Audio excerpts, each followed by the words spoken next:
I think that's really what we wanted to talk about today, the reality for the 98% of us. Because someone said something really interesting. They said, well, yeah, being an entrepreneur is easy. You just have to talk about yourself all day. And I was like, it's less about business to me, and it's more about I want to be doing something that makes me excited.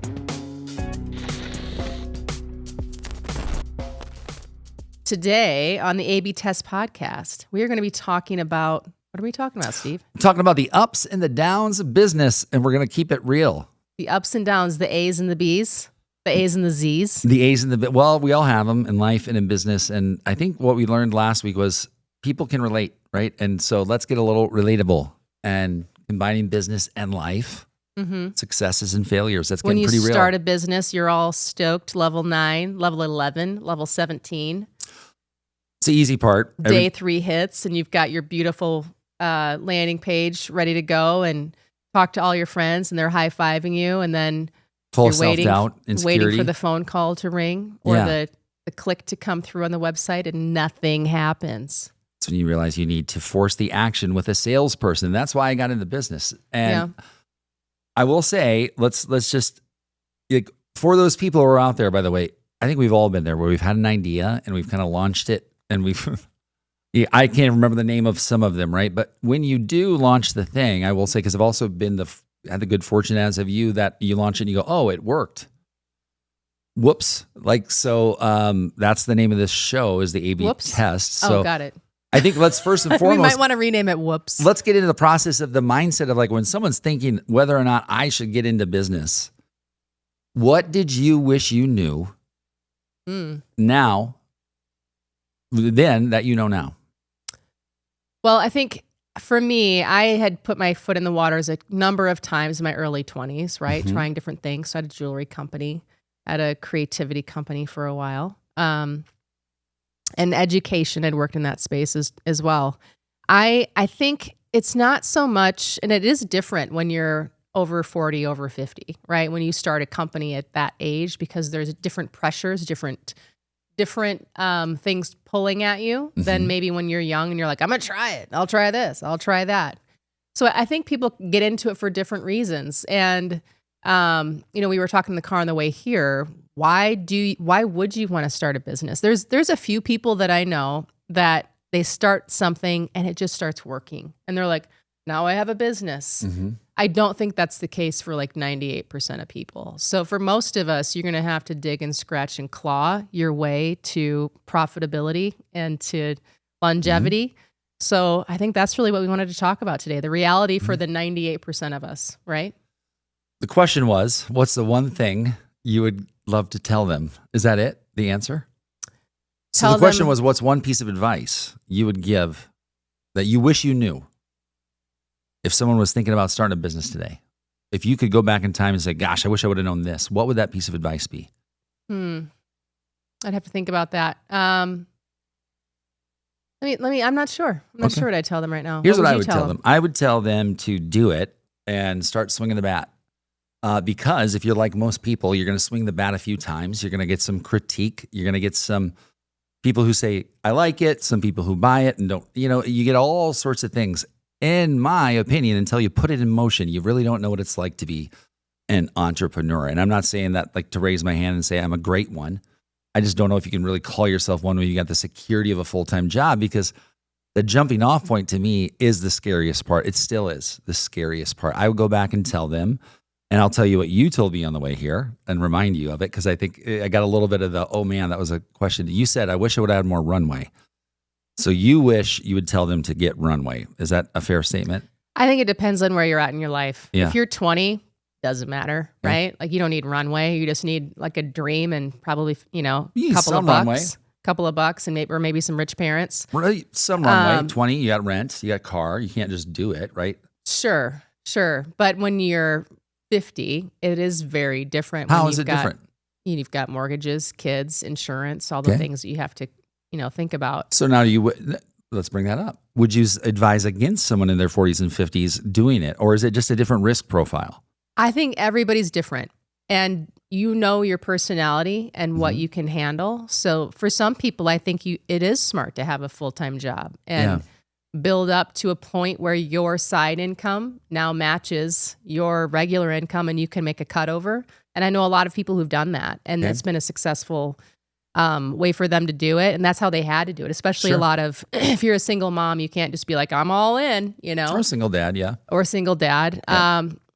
But so it depends on your situation. Everybody's situation is different. Yeah. Well, I think for us, what I'd say, and I like when I ask this a third time, because I love to ask a question and get multiple angles, knowing what you know, and everybody is different. What is lots of advice you could give them? Is it chase your dreams? Is it save your money? What is it? Go where there's people buying stuff. Go where there's people buying stuff. Okay, so that's good find advice. what people want to buy and sell them that thing. How do they do that, though? I mean, I know that hypothetically you could say, well, you take polls, and what's the best way, though? And I'm not saying we know the best way, because we probably wouldn't be doing this podcast if we did. The best way you know. Well, the way I'm taught with the design thinking background is by interviewing people and understanding, the things that they desire the most and the things they struggle with the most, and then creating solutions for that. And then not only just creating solutions, but like, now that I have this thing, would you click the buy button? So those are ways that you can test. Or you just put it out there.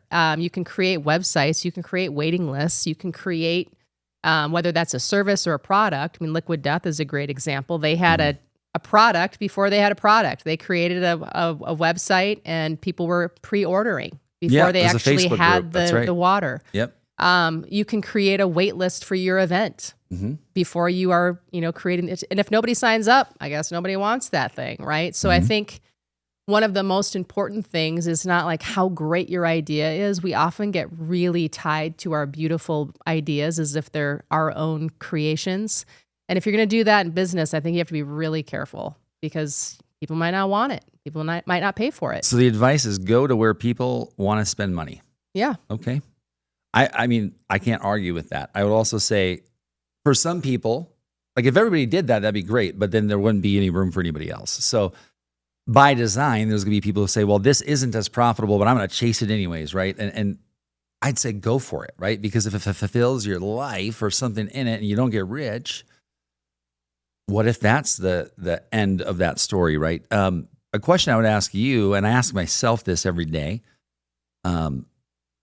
is entrepreneurship, for the most part, not for Richard Branson, it's not reality, about money? Well, I think and some people will make a distinction between an entrepreneur and a business owner. Okay, let's right? do that, yeah.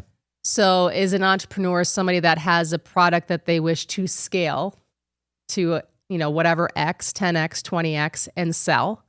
Does that make you an entrepreneur? Versus a business owner who has, say, a donut shop.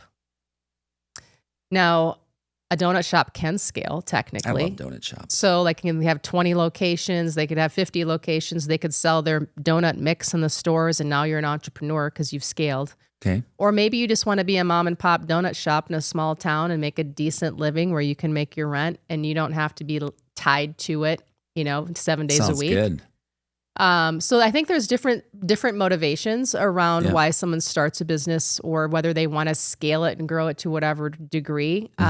And that's where some people make the distinction is it scalable? Then you're an entrepreneur. Yep. Otherwise, you're a small business owner. And I don't like the name entrepreneur. Matt Paulson uses that a bunch. I think it's interesting because he is an entrepreneur, and he can call people that, but a lot of people use the want to and then don't even know what the thing is. I found out being an entrepreneur is risk. To me, it's you're willing to take on risk, because whether you have $1 or $100, you're willing to risk that money. And business owners do that, right? But some business owners can capitalize. They get a bank loan and they have a bunch of stuff sitting there, right? So if they closed that shop that day, the bank would say, "Thank you, I'm going to take these. These are still worth something." So a little less risk there, still hard, right? And so I think that was when it was said to me was, the definition of an entrepreneurship is you're taking on some risk. And not that that's a good thing all the time. And I think a lot of people want to be it. But if you really had to give advice to people, my next question for you would be, is being an entrepreneur all it's cracked up to be? Well, I think there is risk and reward. And for different stages of life, I can very easily see where someone would say, I don't want that. I want to go to work Maybe they're in the sandwich generation, they're taking care of their parents and their kids, and they're tapped out, and they're like, I don't want to work 100 hours a week. I don't want to work 60 hours a week. I want to work 40 hours a week, and I want to get paid, right? But those people aren't listening to this podcast. Let's admit They might be. They might be thinking about, like, you can be different things at different points in your life. You can be. Right? I agree. But yes, you are absolutely right. So it can be about timing at sometimes, I think, for people too. Well, I think there will come a point in my life, even though I don't feel it right now, where I'm not going to want to grind that. Well, I can kind of feel it. I've told you that. Like, I feel the bones kind of aching a little bit. And so I'm like, well, gosh, I don't think I'm going to want I used to say when I'm 75, I'll still be working full steam. I probably will be, if God willing. I don't think it's going to be full steam, though. Like, I think the older I get, the less risk I am willing to take for other people I'm associated with. And because I've taken it all recently in the past and failed, right, I also know that I'm, number one, more tolerant to risk, and that's not a good thing. It's also, it maybe hurts me a little less than other people, because when you've risked a lot and you've lost it, maybe it doesn't hurt as much the next time, and I have to be careful with that, right? Because it's kind of like looking at someone else's pain and going, well, it doesn't hurt that bad, right? It hurts to them. Like, stop comparing it. And so I think that that's been one of the bigger lessons I've learned is that there is also no end to this game. And that the lessons are infinite. And if you're willing to stay in it, there's lessons to be learned in it, just like there's lessons to be learned in life. But I want to kind of, as a woman, I want to ask you another question. As a woman entrepreneur, I know you and I have talked about this, and I kind of give you a little grief about it sometimes, but it's absolutely a question that's worth noting. I don't know what it's like to be a mother and an entrepreneur. I don't have kids appointments to schedule all day. I have kids. We have a kid together. But that work doesn't largely fall on me, right? What is the difference between a female and a male entrepreneur in terms of what they're bringing to the table with life experience, in your opinion? Well, I think, first of all, that the household duties do fall largely still on women. I would like to see that more equitable for us and for everybody, honestly, because I do think a lot of women are working, and it does become onerous to try to do all of the things. So I think it was Amy Poehler that said every working woman needs a work wife. Mm-hmm. Sometimes it might be your mom. It might be, Mrs. Smith who comes to watch your kids during the day. But if you are working and you're working hard, like I do think you need support and backup. Otherwise, it is very hard to be good at anything. Mm-hmm. And you can't have all the things. So I do agree with that. And I have I've had parents that have helped me so I could do what I needed to do in my career to grow. If I wouldn't have had that, there is no way I would be where I am today. So I'm very fortunate. I do think, I think women bring something different to the table, and I don't want to characterize too much because we're all different. It's not like women one thing. Yeah, of course. I tend to be, I've shown up in a lot of rooms with men and felt just fine, and I didn't feel weird. And I, was happy to assert my independence and my opinions. And I think other women are not that way. So I think it's hard for me to make a blanket statement for women. I do think that as an entrepreneur, we do, we buy a lot of stuff. And many times that is ignored in the boardroom or as in the VC world. Like, they don't realize how many hair products and makeup that women buy. And so when those products are being scaled or brought to the table as a potential investment, they get ignored because it seems kind of silly. But they're huge buying power. So I think, if anything, as an entrepreneur, what I've had to learn, Kylie Jenner, what did she make? She was the first billionaire 20-something, and she had makeup products. And so don't discount what you have and what you can bring to the table, or don't feel like it's not worthy, because women have huge buying power. They buy most of the things for the house. They make most of the healthcare decisions. There's most of the education decisions. So if you've got a product that you think is worthwhile and that you could bring to market, I would say just make sure that you're not, don't discount it too early. What do you want to talk about? Sorry, I just don't want this to be me asking you questions. Yeah, well, I'm curious for you, because you do have a high tolerance for risk. Yeah. For business owners that experience highs and lows, that can be a great thing because you take big swings. You can also tank when things don't go well. So how do you manage? I have tanked, if that's what you mean. How do you manage the ambition Yeah. and the reality of the work that we do every day? Oh, I don't know if I'm qualified to answer that. I don't think, I think my ambition is, I'm blessed. I feel like I'm blessed with ambition. Like if I have ambition, I have nothing.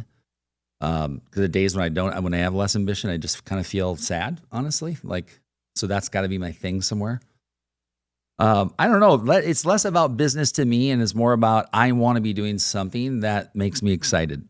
And usually that's something that involves other people. I would say the hardest part about business for me, small business. And I know I hear you say, "Oh, we're together all day, da da da." Like we're working in different locations. I'm like, no, like you and I are just different, right? Because I want to be around 10 people collaborating all day and then go over there. And then I want to be alone. I don't want to talk to anybody. But if I don't have the interaction, it is really hard for me to stay excited about anything. And that's just me. And we're all built different. But I would say, no, you would need in business and your partner, because you and I are very, very different. And obviously we're partners. So we're one and we're different, and so we can come together and be one relationship. But you would not know it if you looked at the ways that we light up, right? It's just totally different things. One makes you clam up and one makes me light up and vice versa. And also to invite other people into your business is still one of the hardest things for me. We just had a conversation about it this morning but also like you have to be willing to say like, I don't like that.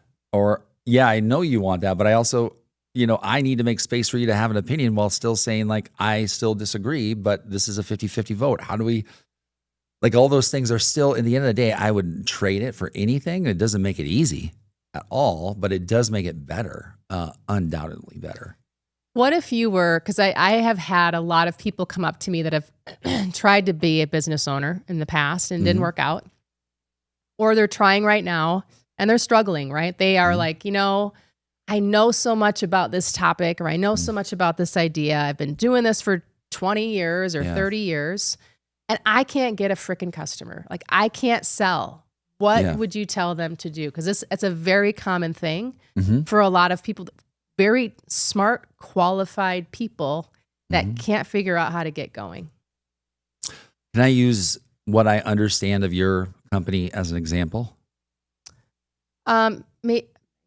I guess we haven't really tried to sell anything yet. Well, I think the ideation process of it, right? So, without getting into naming things, let's say Melissa has a great other company that she's working on. This company might have looked one way with an offer, and you've talked about this, right? In terms of like you thought with this company that maybe 10 women would want to go overseas and have this experience that was rich with creativity and, for lack of a better term, it's going to be very immersive for leaders. When they come back, they're going to be better people. They're going to have an awesome experience, and they're going to be, France is amazing. What it is now is very different than that, right? Because you've gone through all the iterations of. We still have that as an offering. So there's, and we haven't launched anything yet. So maybe speak to someone that that is maybe a fractional whatever, right? Maybe a fractional revenue, fractional CFO, fractional marketing person, fractional philanthropy, fractional strategist. Talk about what, and they struggle because they're very knowledgeable. Yeah. They have a decent network, but they really struggle getting their business off the ground. And they're like, why am I having such a hard time? Because I'm so good financially. At this. Just getting clients. Oh, yeah, sure. Financially clients. Sorry. Growth. Well, I would say that's not been our hard part. Our hard part is once we get to a certain point, trying to achieve the next plateau. Seems fucking impossible some days. Yeah. So talk about that. Well, the first and second customer are, no offense, still our best customers. Because it was when the intent was the purest and it wasn't 400 other opinions later. And so, I mean, interesting.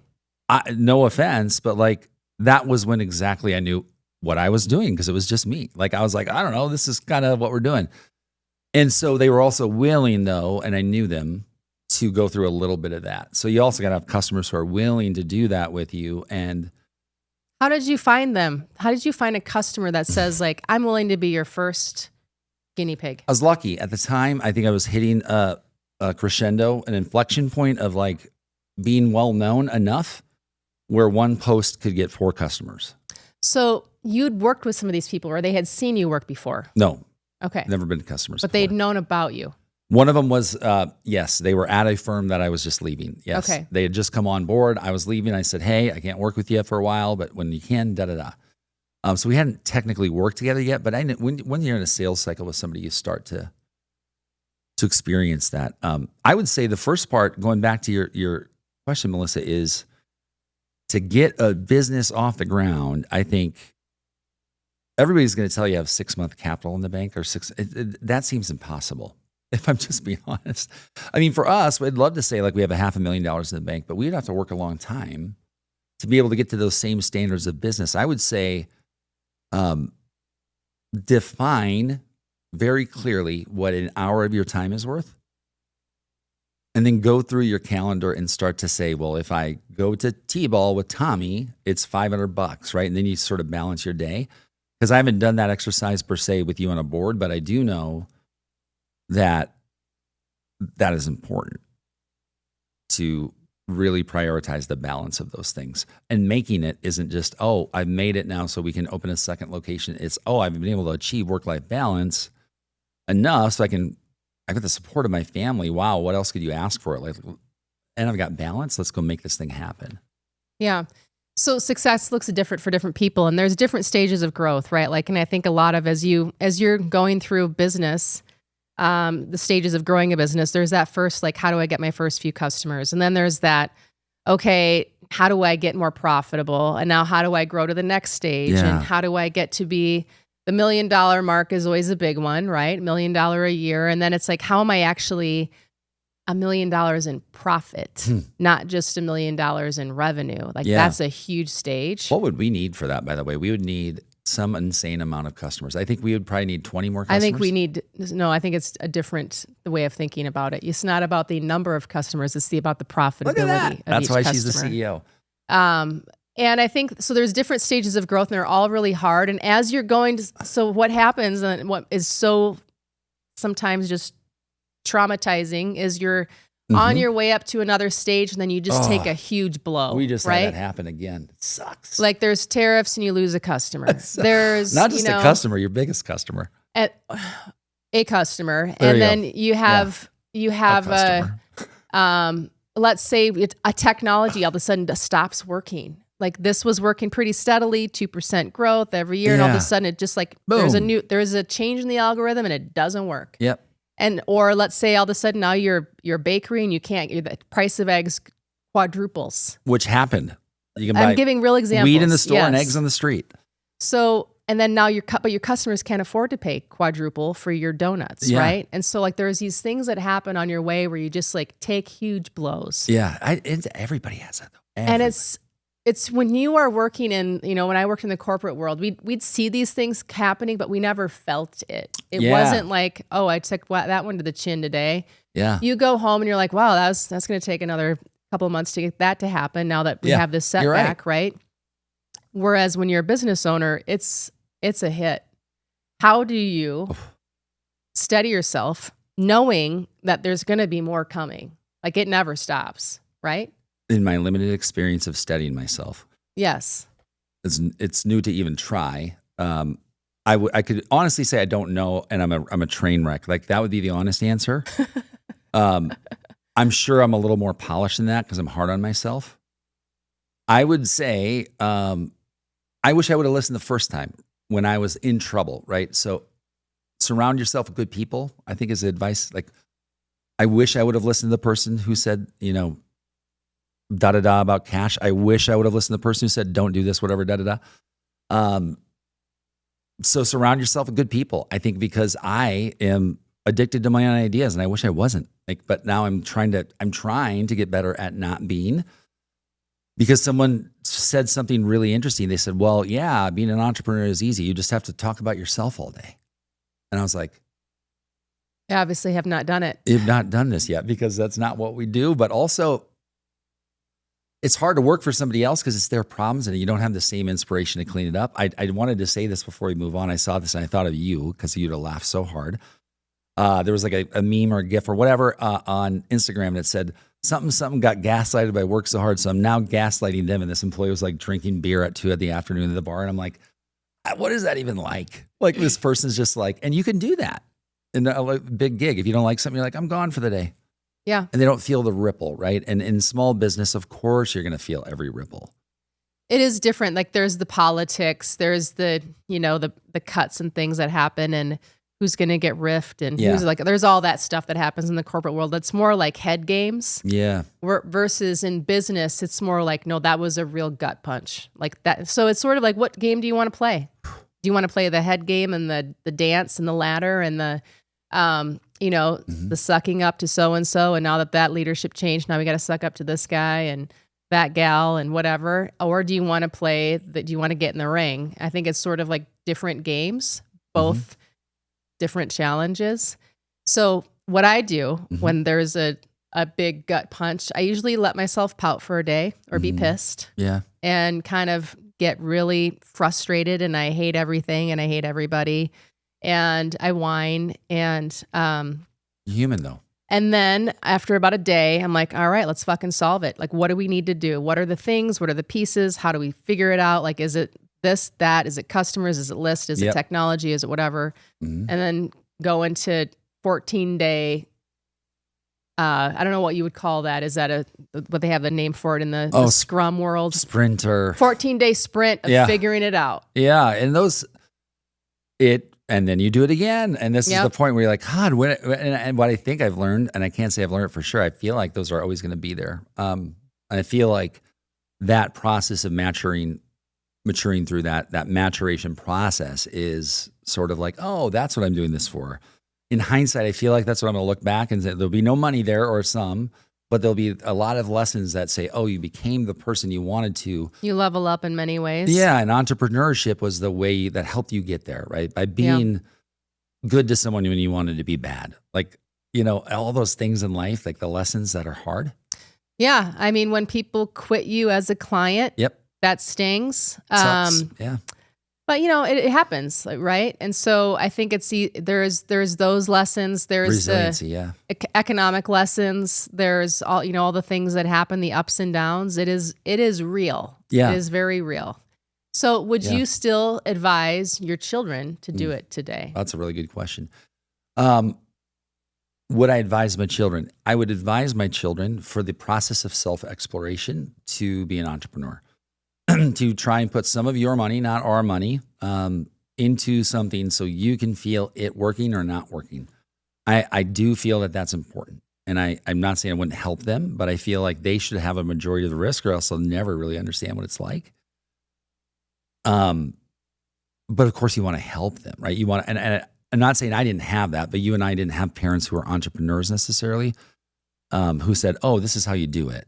And I think I would, relish in the fact knowing that we could sort of help them and they'd probably be super annoyed and say like, we don't want your help.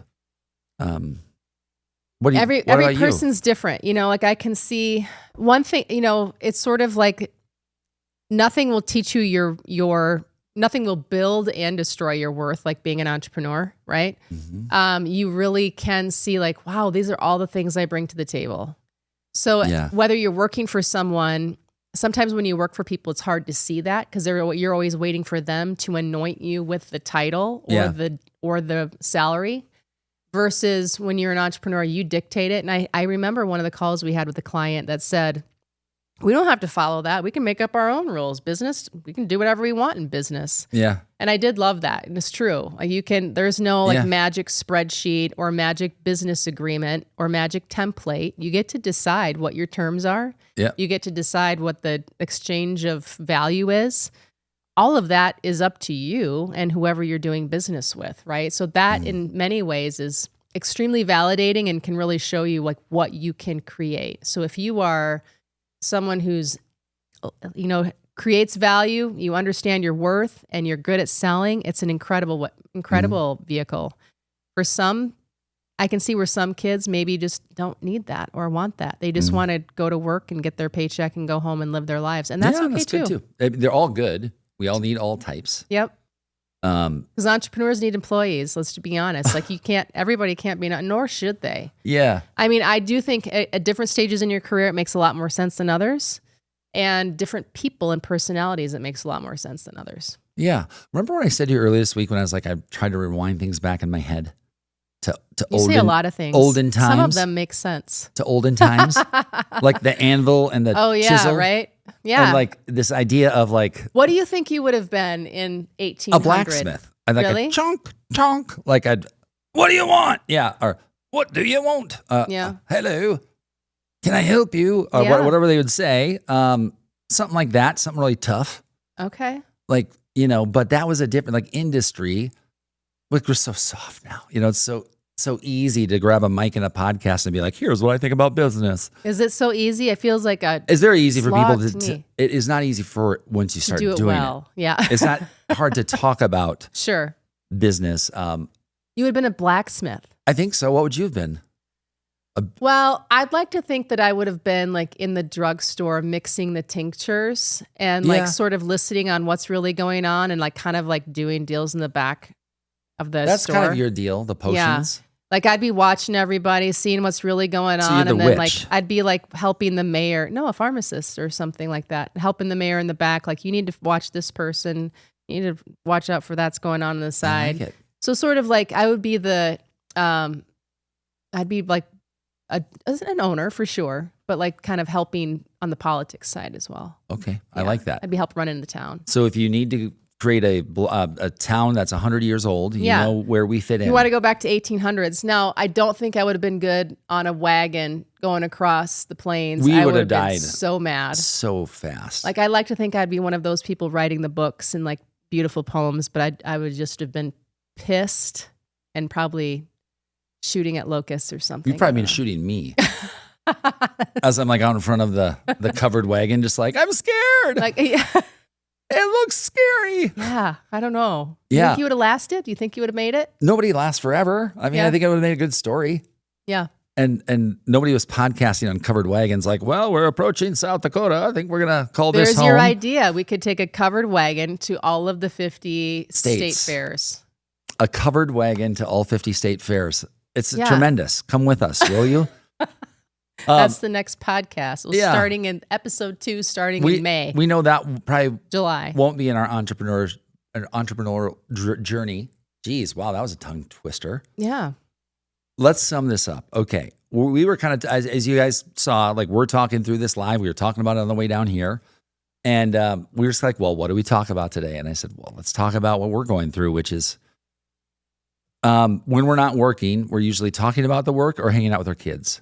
And I wish I could tell you differently. And I think the one thing I realized this morning was when I talked with Melissa was I do want to hear when you're having, call it a rough day with work. I also don't think I need to take it as seriously as I have or as personal. And I know that, but it is hard. And so my other thing would be like, it does for me very much become this identity. So I need to be careful with that, right? Yeah, and I do think it's important to tether yourself, and it's incredible to be. Ambition is a two-headed coin, right? Where it's great to want to create things that help people. Mm-hmm. It's also important to meter that with your relationships with your family, and with your spiritual, life, and with yourself, so that you don't tie yourself up with this thing. Mm-hmm. And so that's something that I think about. And like when, oftentimes when it does get really rough and I have those like sulking moments, and I think it is important to make sure you're doing it for the right reasons and that you're doing it in a way that doesn't compromise who you are and your family. And, you have to know what you're willing to give up and say like, you know what, I guess maybe the $200 million dream isn't for me. Maybe I'm happy having a $5 or $10 million company and cool with that, right? That's a great company.